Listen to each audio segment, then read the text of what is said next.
I wasn't supposed to hear it. It was a regular day. At least, that's what I told myself. I sat at my desk, staring at the endless rows of numbers on my laptop screen. The glow of the spreadsheets was the only thing lighting up the dark room. Then my phone buzzed, pulling me from the monotony.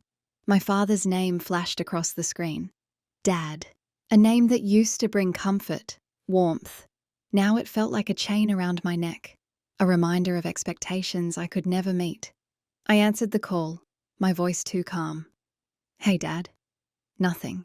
Silence. For a split second, I thought the connection had failed.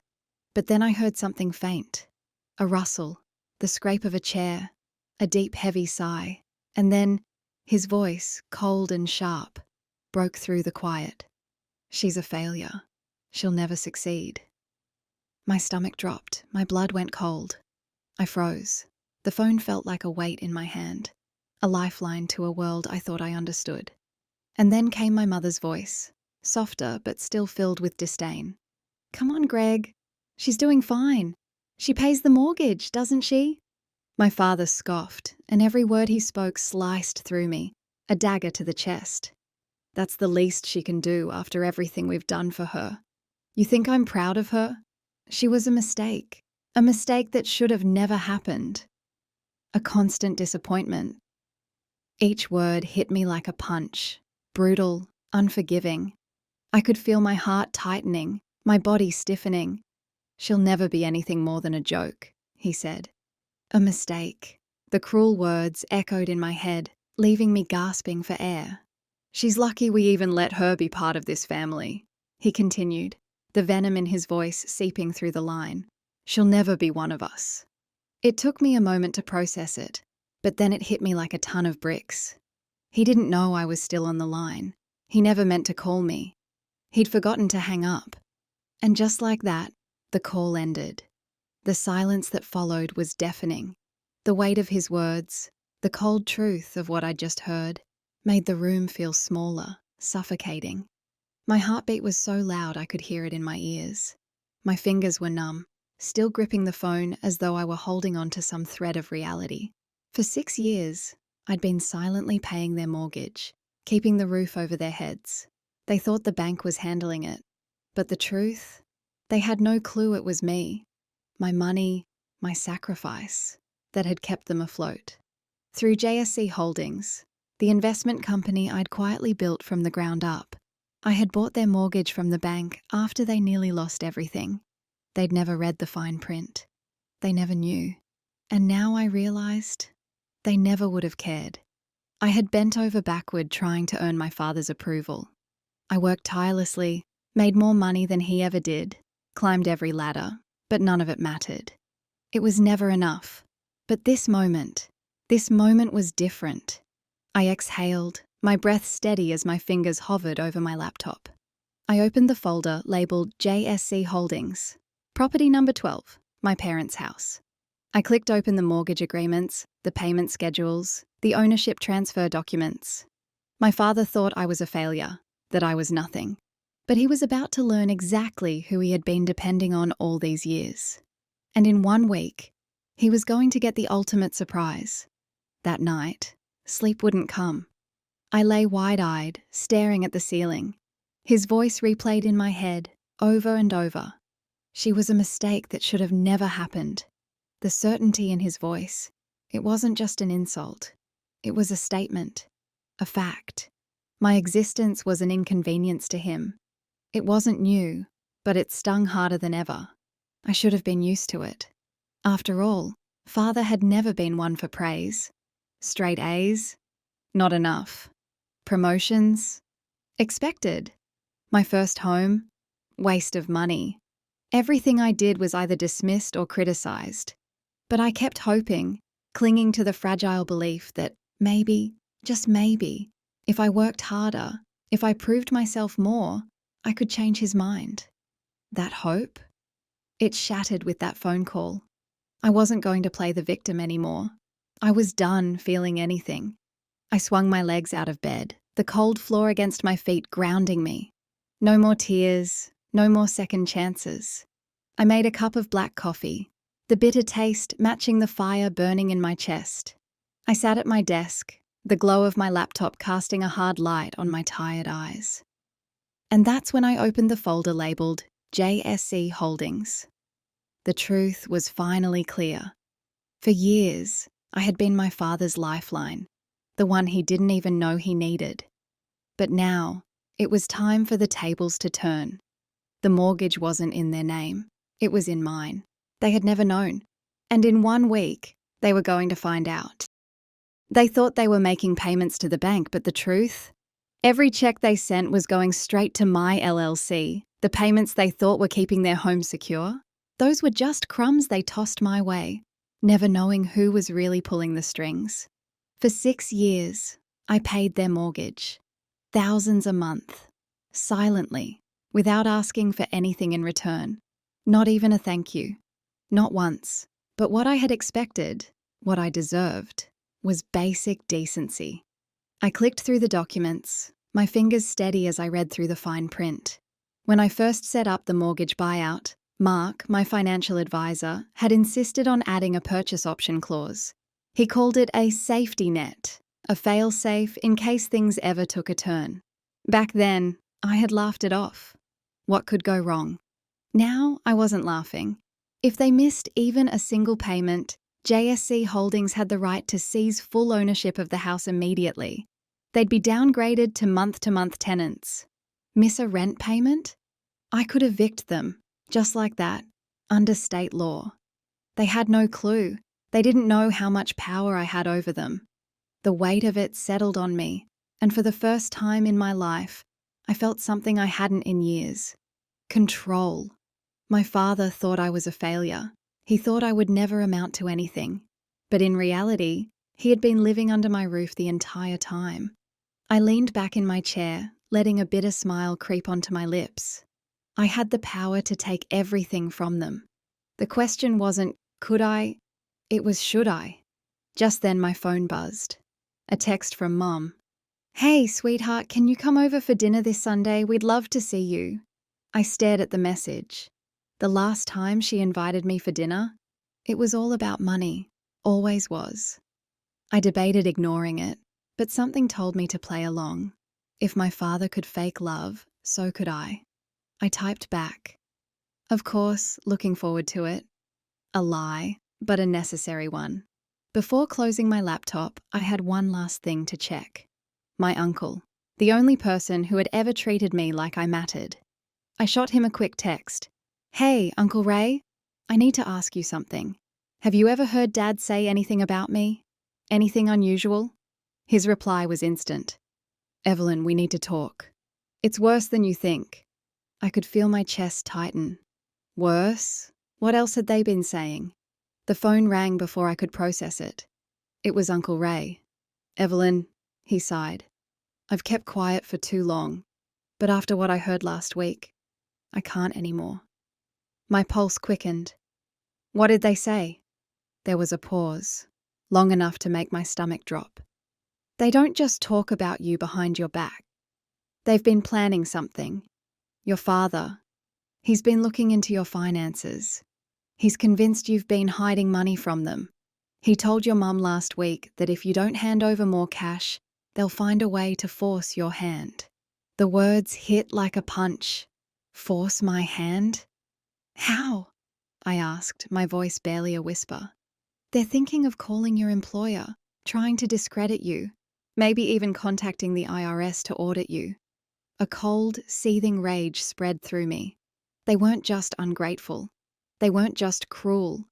They were willing to destroy me over money.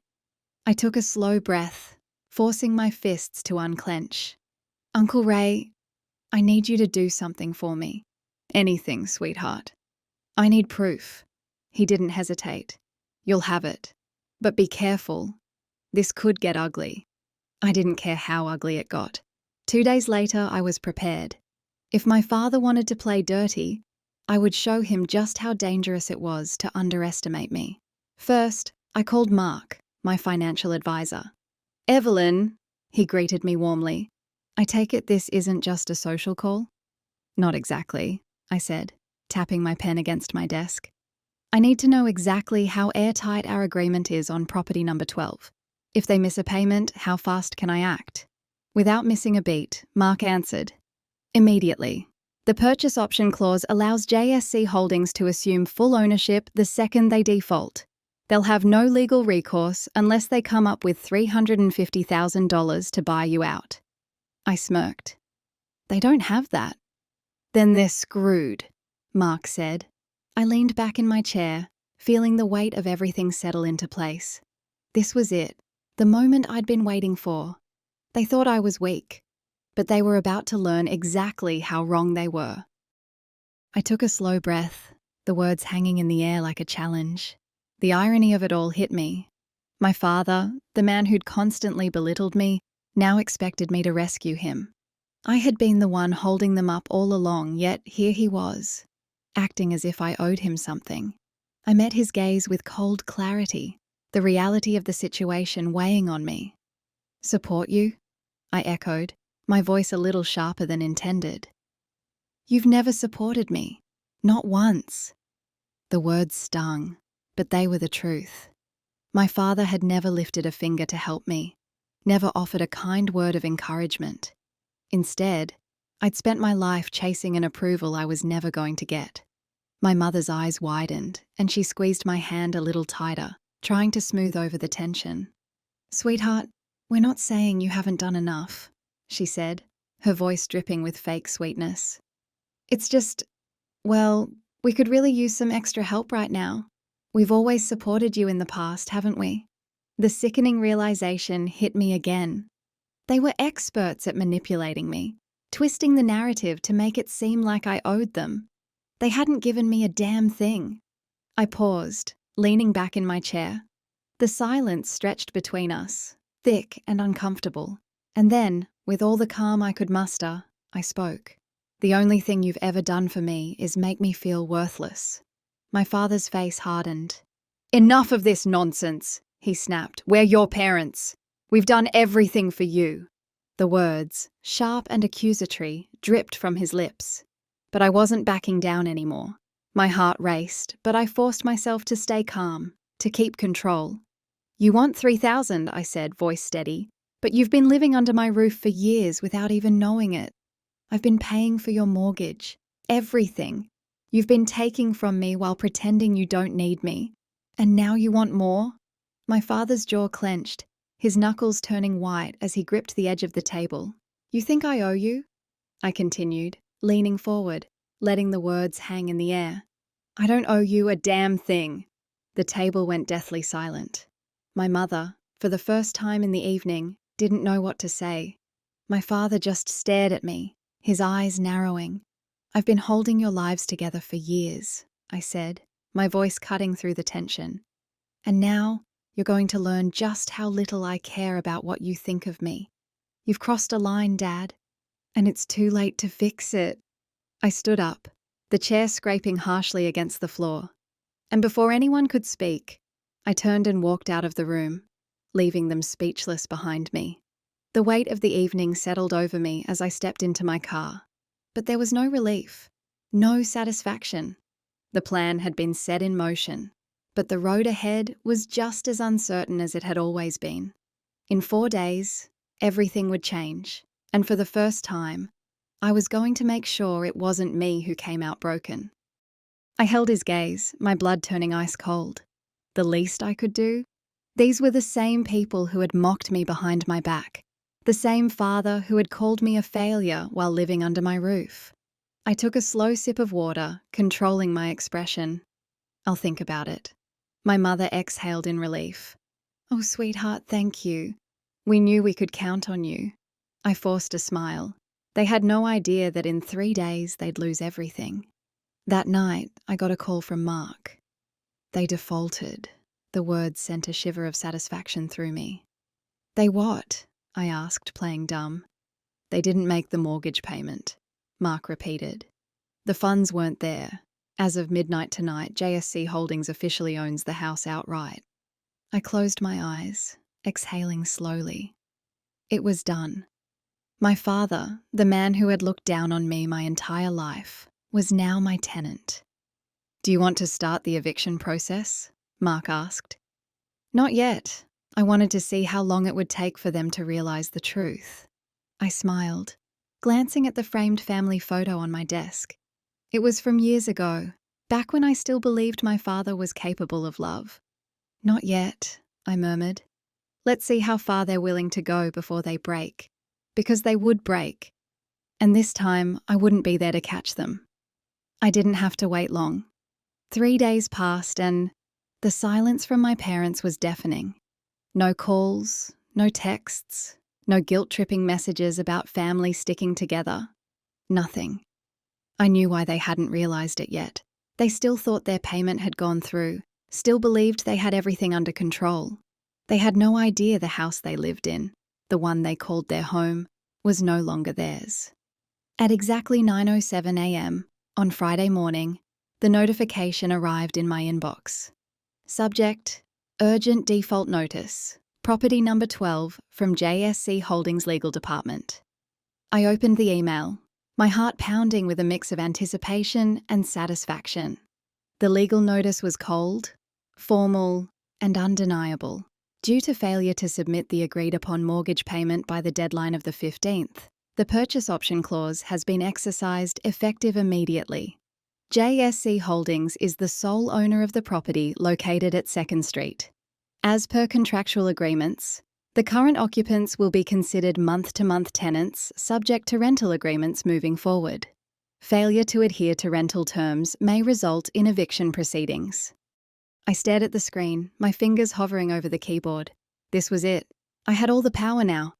I didn't have to call them first. They were coming to me at 9:42 a.m. My phone rang. Mom. I let it go to voicemail. At 9:47 a.m., she called again. At 9:50 a.m., it was my father. I let them stew for a full hour before I finally answered. Evelyn! My mother's voice was high-pitched and frantic. There's been some kind of mistake with the bank. We just got a notice saying we've defaulted on the mortgage, but that can't be right. You have to help us. I leaned back in my chair, my fingers tapping lightly against the desk, a slow smile creeping across my face. This was it. I wasn't that little girl anymore, begging for scraps of love. It's not a mistake. What? My mother's voice wavered, barely above a whisper. I took my time, letting the silence hang in the air.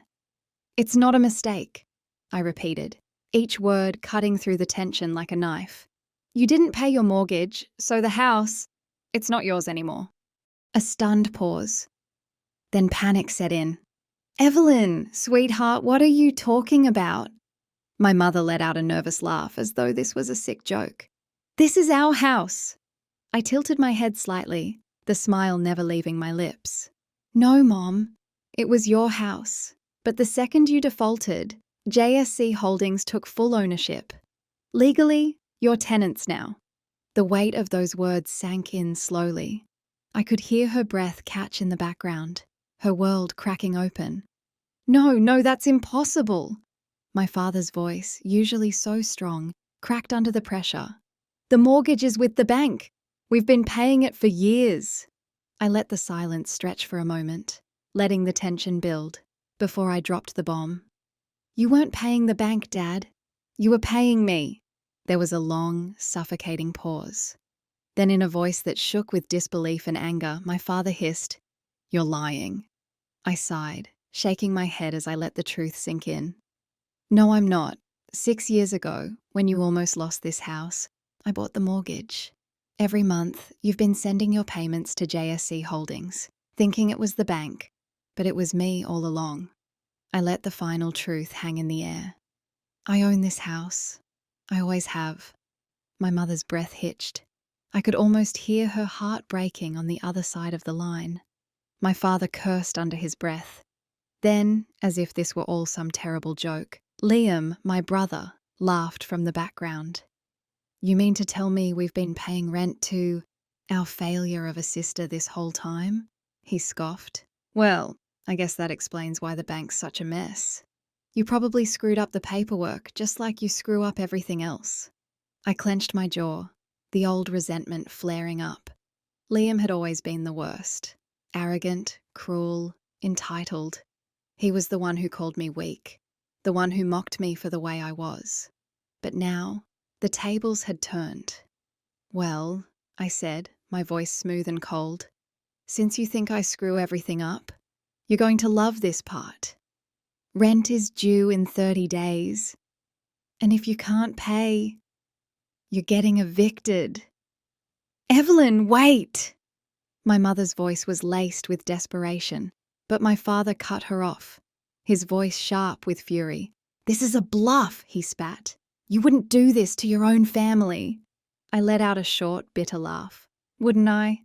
I thought about everything I had done for them, the money I had poured into their lives, the years I spent cleaning up their messes while they belittled me. I thought about how my father had always treated me like a failure. I thought about how, just last year, he'd said I was a mistake. The pain of those words stung anew, but now it was my turn. "I've already spoken to my lawyer," I said calmly. "If you don't pay, you're out. And if you try anything, any manipulation, any threats, any damage to the house, I'll press charges." "You ungrateful little—" my father began, his voice filled with venom. I hung up before he could finish, the finality of the action ringing in my ears. Within minutes, my phone exploded with messages. "Mum, Evelyn, please don't do this. We're family. Let's talk." "Dad, you'll regret this. Mark my words." "Liam, you think you're so smart, don't you? You're just a bitter, pathetic loser. We'll find a way to take the house back. Just watch." I read each one. Every word, every plea. It felt like nothing more than the empty echoes of a family that had never truly cared. Without hesitation, I blocked their numbers. I had spent my whole life bending over backward for them. And now, I was done. I leaned back in my chair, staring out the window, letting the weight of everything settle over me. For the first time in years, I wasn't holding them up anymore. They were going to have to stand on their own, and if they fell, that was their problem, not mine. The next few days were eerily quiet. No calls, no messages, no desperate pleas. I half expected my mother to show up at my door, tears streaming down her face, begging for forgiveness. I expected my father to rage, to try and intimidate me into reversing my decision. I expected Liam to find some loophole that would let them keep the house, but none of that happened. Instead, they went silent. I knew why. They weren't accepting their fate. They were plotting their next move. The first desperate attempt came 3 days later. On a Wednesday morning, I was at work when my phone lit up with a call from an unknown number. I ignored it. A minute later, another call came in, followed by an email notification. The subject line sent a chill down my spine. "Urgent, home foreclosure mistake from law officers." I could feel the tension radiating between us, thick as fog. My father's words, laced with anger and pride, were designed to provoke. But I wasn't the same person who once cowered under his authority. I took a slow, deliberate breath before responding, my voice calm but firm. "No, you lost your right to this house the moment you failed to pay the mortgage," I said, leaning against the doorframe, arms still crossed. "You can't manipulate your way out of this anymore. It's mine now, legally and irrevocably." My father took a step forward, his fists clenched at his sides, his face flushed with rage. "You think you're so clever, don't you?" His voice dropped into a low growl. "Taking advantage of your own family. It's sick. I'll make sure you regret this, Evelyn. I will." "Regret?" I raised an eyebrow, not letting the anger in his voice shake me. "You've never cared about anyone but yourself. Do you think I don't remember all the times you tore me down, belittled me, treated me like I was invisible?" My voice cracked for a brief moment, but I steadied myself quickly. "I didn't take advantage of you, Dad. I saved you. And this is how you repay me?" My mother's soft sobs punctuated the air, but she stayed quiet, letting my father lead the confrontation. He could never stand to show weakness in front of her. I could see her face, pale and worn, racked with guilt. She wasn't even angry, just afraid. But I didn't have time for fear anymore. "Do you think you can control everything? That you can just take what you want? I looked him in the eyes, unwavering. You were wrong. You don't get to destroy me and expect me to come running when you need help. Not anymore. My father was silent for a long moment. The words he'd been ready to throw at me apparently stuck in his throat. But I could see the calculation behind his eyes, the desperation to turn the tables. You're really going to do this? He finally spat. You're going to throw your own flesh and blood out on the street? I didn't do this to you, Thug, I replied, my tone steady. You did it to yourself. You didn't pay your bills, and now you have to deal with the consequences. I'm not responsible for your failures anymore. His eyes narrowed, a dangerous gleam flashing behind them. I knew that look. It was the same one he had whenever he planned to push past boundaries, to control a situation with sheer force. But this time, it was different. I wasn't that little girl anymore. If you think this is over, you're wrong, he warned, his voice low and thick with malice. You'll regret this. I will find a way to make you pay for what you've done. I didn't flinch, didn't move. I didn't need to. I'm already paying. I've spent my entire life making sure you didn't fall apart. I've had enough. My father opened his mouth as if to say something else, but hesitated. His eyes searched my face, looking for any sign of weakness, but found none. After what felt like an eternity, he straightened up, turning on his heel. You've made a mistake, Evelyn, he muttered under his breath. You'll see. He was gone before I could respond, slamming the door behind him. I stayed frozen for a moment, the weight of the encounter pressing down on me. I was exhausted. But I wasn't broken. I turned back to my mother, who had been standing silently by, her eyes swollen from crying. But her gaze was softer now, almost resigned. She hadn't said a word since they arrived. I swallowed hard. Are you okay? She nodded slowly, wiping her eyes. I never thought it would come to this, Evelyn. But I understand. You had to do what you had to do. Her voice trembled. I don't know what's going to happen now, but I'm sorry.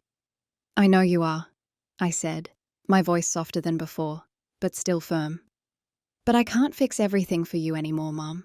You have to find your way through this now. I can't keep carrying you. She nodded again, looking down at her hands. For a moment I thought she might say something else, something more, but she didn't. The silence between us grew heavy. Just don't try to fix this, okay? I said, my voice barely above a whisper. It's done.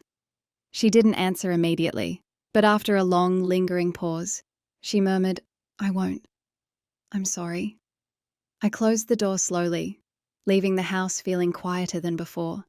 Even with the weight of the tension still lingering, I wasn't sure what the next step would be. If my father would escalate things further, or if they'd finally accept the reality. But one thing was for sure, I wasn't backing down. Not now, not ever. I tilted my head, unimpressed. I have every right. Legally, financially, morally. My mother clasped her hands together, desperate. We raised you. We gave you everything. You're punishing us for what? I cut in sharply.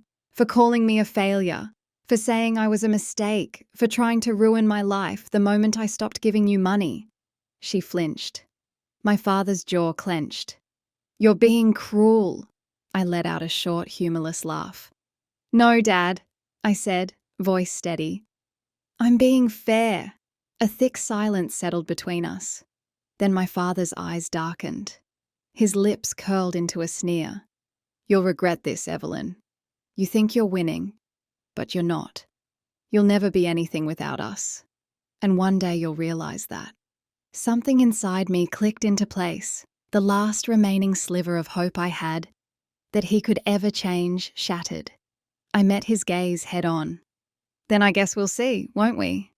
Without another word, I shut the door in their faces, and for the first time in my life, I felt completely free. The moment I closed that door, I knew I was done. Not just with their manipulation, not just with their entitlement, but with them. I stood there for a long time, my hands gripping the doorknob, my heart pounding in my chest. I had spent years trying to earn my father's respect, years hoping that one day he'd look at me and see someone worth being proud of. But in that moment, as his threat still rang in my ears, I realized something that should have been obvious all along.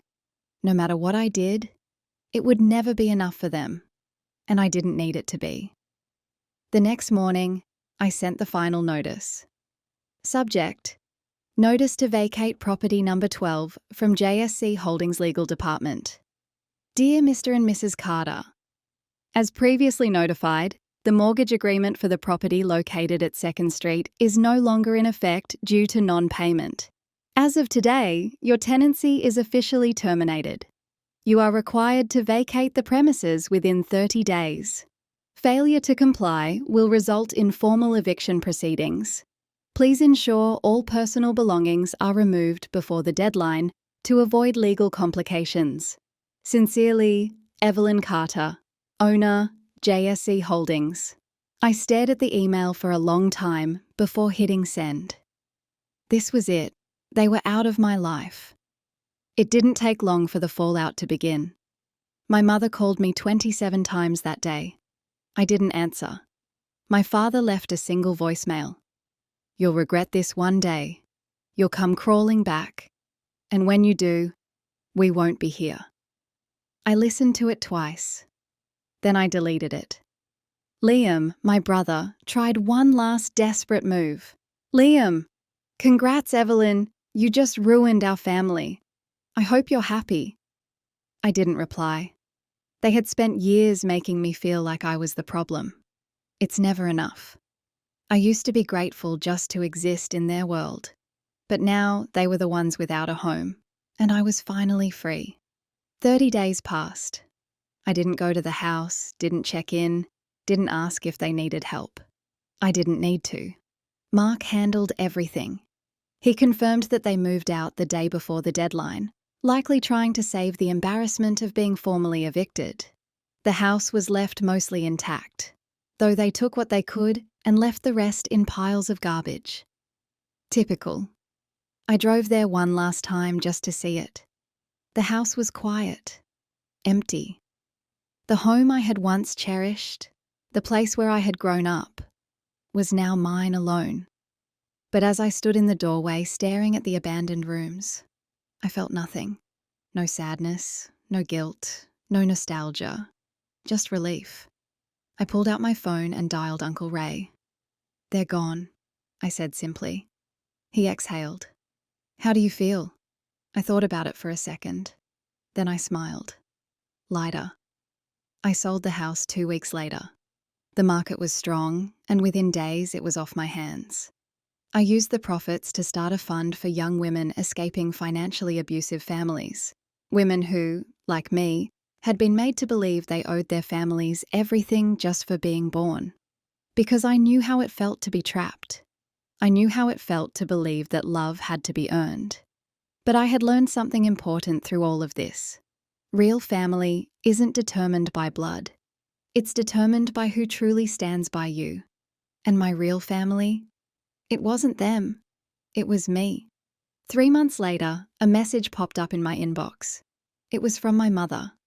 Mom, Evelyn, please, I don't know where else to go. Can we talk? I stared at it for a long time. A few months ago, I would have agonized over this. I would have questioned whether I was making the right decision, whether I was being too harsh, too cruel. But now, I simply deleted the message because some bridges deserve to be burned and I wasn't looking back.